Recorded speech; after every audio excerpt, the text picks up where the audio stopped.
नमस्कार। आइए आज बात करते हैं एक बहुत ही important topic related to couples जो कि प्रेग्नेंट होना चाहते हैं और काफ़ी सारे मिथ्स हैं उनके दिमाग में, काफ़ी सारे सवाल हैं। जैसे पहला, कितना देर लेटे रहें सेक्स होने के बाद, इंटरकोर्स होने के बाद, ताकि वो प्रेग्नेंट रहें। कौन सा पोजीशन, सेक्स पोजीशन इंपॉर्टेंट है। पैरों को दीवार पे लगाना या कमर के नीचे तकिया रखना ज़रूरी है। सारे स्पर्म्स बाहर आ जाते हैं तो हम लोग क्या प्रेग्नेंट हो सकते हैं। मैं अगर यूरिनेट करने निकल जाऊं, पेशाब करने निकल जाऊं, साफ सफाई अपना कर लूं, तो क्या मैं प्रेग्नेंट बनूं नहीं बनूं। कितनी किस फ्रीक्वेंसी में हम रिलेशनशिप रखें तो हम प्रेग्नेंट हों। इन सारे सवालों का जवाब हम आपको अभी देंगे इन द नेक्स्ट 5 मिनट्स और सो। तो उससे पहले एक जान लेते हैं कि एक प्रेगनेंसी होता कैसे। Whenever a couple gets intimate, intercourse होता है specially during the time of ovulation, fertile window, उसके ऊपर एक काफ़ी अच्छा वीडियो हमारा अभी जस्ट बना है, ज़रूर देखिएगा, उसका लिंक ऊपर होगा।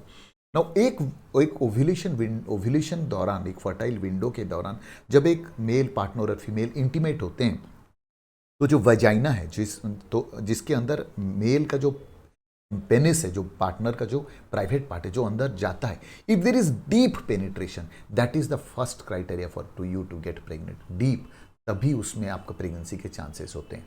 तो वो स्पर्म जब इजैकुलेट होते हैं तो अप टू 39 मिलियन एक हेल्दी इजैकुलेट में रिलीज होते हैं। 39 मिलियन स्पर्म्स, वो स्पर्म्स जाके वेजाइना से अंदर जाके यूट्रस के अंदर, बच्चादानी के अंदर, गर्भाशय के अंदर जाता है और वो दोनों तरफ दो फैलोपियन ट्यूब्स की ओपनिंग लगे रहते हैं, उसके अंदर वो जाता है।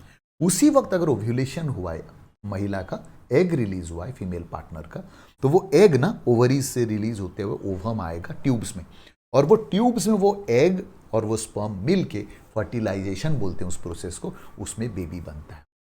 वापिस जब वो एक बेबी बन गया तो वो यूट्रस के अंदर आके एम्ब्रियो होकर पनपने लगता है।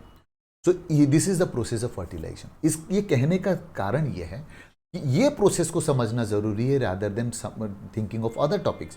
तो अगर डीप पेनिट्रेशन हुआ और स्पर्म्स अवेलेबल हो जाते हैं तो they are available in the female genital tract, आपके बॉडी में टू फर्टिलाइज फॉर 7 डेज।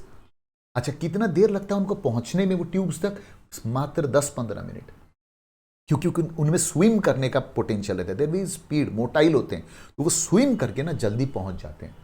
तो अगर आप रिलेशनशिप रखते हैं, इंटीमेट होते हैं, सेक्स होता है, लेकिन उसके बाद आप नहीं लेटे रहते हैं, तब भी वो स्पर्म्स इतना ना एक टाइट ऑर्गन की तरह यूट्रस रहता है, ऐसे सैंडविच की तरह, वो स्पर्म को नीचे खिसक नहीं दे। स्पर्म ऐसे ऐसे उठता हुआ ऊपर चला जाएगा, ऐसे ऐसे उठता हुआ ऊपर चला जाएगा, so it will reach the tubes.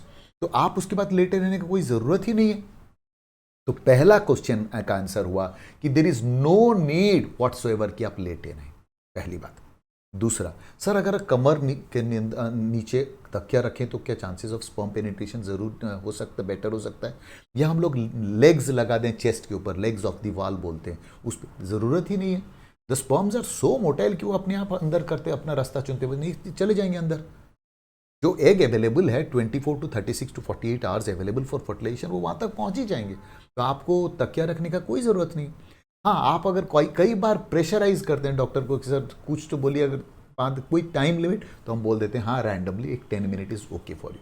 But honestly if someone has to get pregnant, ovulation हो रखा है, तो इमीडिएटली हो जाएंगे, 10 मिनट लेटे रहने का कोई ज़रूरत है। तो सेकेंड क्वेश्चन का आंसर, कमर के नीचे तकिया रखना या पैर ऊपर रखना जरूर नहीं। थर्ड, सर अगर रिलेशनशिप रखने के दौरान मैं देखती हूँ फीमेल पार्टनर बोलती हैं कि मेरा तो सारा, उनका जो सारा सीमेन है वो बाहर आ जाता है। Absolutely yes, that is absolutely normal feminine, वो एब्सोल्युटली नॉर्मल है, डरिए मत। क्यों? क्योंकि सीमेन जो होता है वो काफ़ी थिक और विस्कस होता है, और उसके अंदर जो लिक्विड पार्ट, वो थोड़ी देर के बाद जब लिक्विफाई हो जाता है उसमें स्पर्म्स आते हैं। तो जो 99% अगर निकल भी जाए तो जो 0.1 ml बचता है ना, उसमें भी मिलियंस ऑफ स्पर्म्स होते हैं, और आपका एग को फर्टिलाइज करने के लिए, आपको प्रेग्नेंट करने के लिए सिर्फ एक स्पर्म चाहिए होता है। तो इतने सारे मिलियन हो तो एक तो मिल ही जाएगा। क्लियर इस चीज का भी।